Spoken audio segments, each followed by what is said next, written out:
उधर जलसा कर रहा है, आवाम घर जा रही है। ये कोई सियासत है?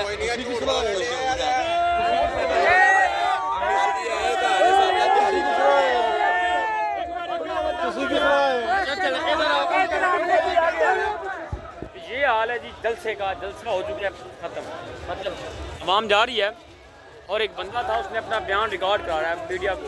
वो एक न्यूज़ चैनल है, ये देखें, ये मामला देखिए ज़रा।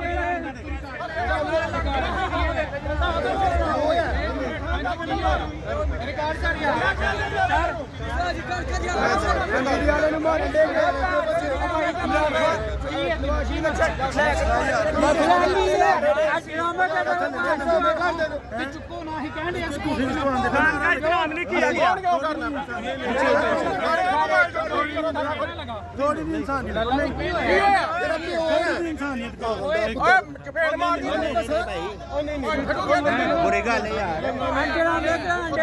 ये